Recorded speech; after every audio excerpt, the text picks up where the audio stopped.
We are in Quartzsite, Arizona, gang, on a beautiful sunny day.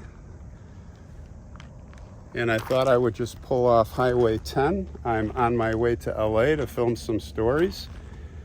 And I heard about this pyramid tomb that I want to share with you.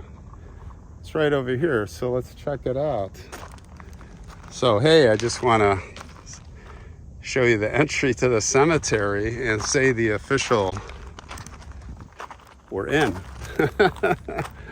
So let's look at a couple of graves right in this area. I'll tell you the story of interesting story. Oh, look at this. First thing I see here is the most perfect anthill that I think I've ever seen. Look at that. Yeah, that is an anthill.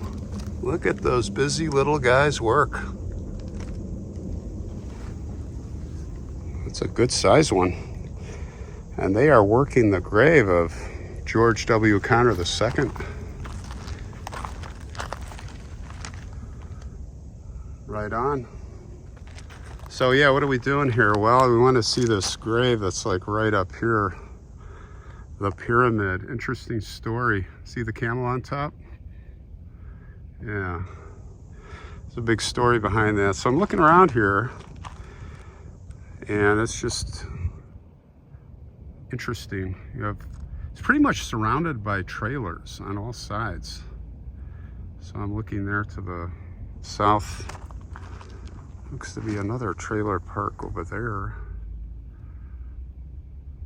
Interesting. This is an interesting place. It's kind of reminiscent of when I see the old, you go back to the 1960s, right? Route 66. Yeah, that's what this place kind of reminds me of. When I pulled in off the highway, you got all these tchotchke shops, and you got some really interesting people. It's almost like Roswell in the old days and alien hunters, and it's just a little different. Definitely worth the pullover. Anyway, let's go check out this pyramid. So this is the tomb of a man who originally came from Syria. His name was Haji Ali. I'll tell you a little bit about him. He was recruited by the US government, and they brought camels from Syria on a ship to Texas. It was a really tough journey. Ship almost didn't make it with the storms and the seas. But the camels did good. Only one camel died. I think it was 33 at first, 41 came later. And they actually had camel babies. Why were they bringing the camels here? Well, back in 1856, and they had planned it years before they finally got government money, they were going to use the camels to transport freight, which the camels did a great job, actually. The camels did their thing, and actually you can get along pretty good with camels. They're pretty cool, but you got to treat them with respect. You can't whip them. You can't do like you do with horses and burros and all of that, because they get mad at you and they will spit at you, and but they work hard. They're like, let's go. And it was working. It was actually working well. But then the Civil War came, kind of screwed everything up. So this guy, Haji Ali, here's another anthill. These anthills. Gotta watch where you step here. And I am not dressed. Look at this, guys. I got sandals on. Hey, I'm into comfort driving. I know that's dorky looking, but you're not seeing my feet. Look at the ants working away. Oh, look at this grave. Sorry, I'm getting a little distracted here. Now that is quartz. If you ever want to know quartz. And a lot of times quartz holds gold. You grind this stuff up and you get gold. There's gold in them hills. So Haji Ali, he comes here from Syria with those camels, and he's the master, he's the leader, he's the expert, right? He's been doing this all his life. the whole thing didn't work out. Like I say, the Civil War came and interrupted the whole thing. They lost the funding and the camels were scattered. I think Confederates actually captured, or the camels were abandoned. The Confederates didn't treat them well. They killed a lot of them. And I think, well, and his name, Haji Ali, they couldn't pronounce that, right? They didn't have, Americans, they don't have patience. They call him Hijali. But Hijali, I think, had some of the camels, or he bought from the army. He had maybe 6 or 8. And he kept them, and he tried to do his own freight company. It didn't work out. And he ended up releasing them into the desert.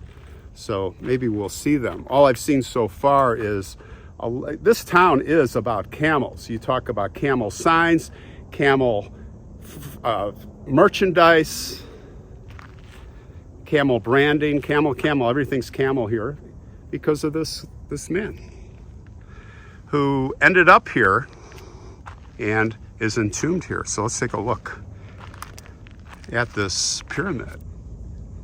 So as you see, there's a camel, and that looks probably like the original camel right on top there.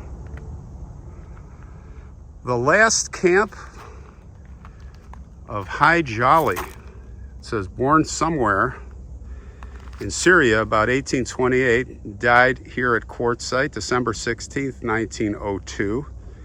Came to this country February 10th, 1856, camel driver, packer, scout. Over the 30 years, a faithful aide to the U.S. government.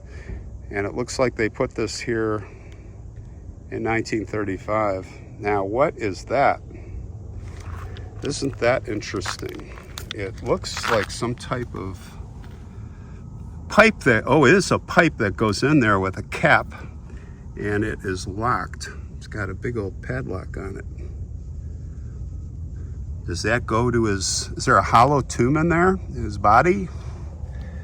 Could be. So I see what looks like petrified wood. It's beautiful, look at that. So you have a layer of petrified wood, you have, under that you have quartz. I don't know you rock experts, this is a beautiful blue type of rock, more quartz all the way to the top. And a little place for you to leave money.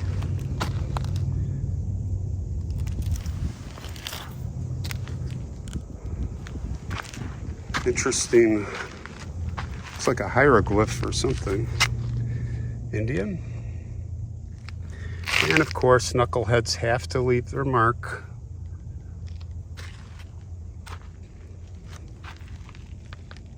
So yeah, he's in here. He is in here. I wonder if he's in a casket or a coffin, or is he down below? If anybody knows, let us know. All right, well, rest in peace to Hijali. And yeah, I think we'll check out this town a little bit. It looks interesting. Maybe buy a camel souvenir. And maybe they have camel sandwiches. Just kidding. All right, see you guys on the next one. I'm heading to LA. I'm out of here. Thanks for coming.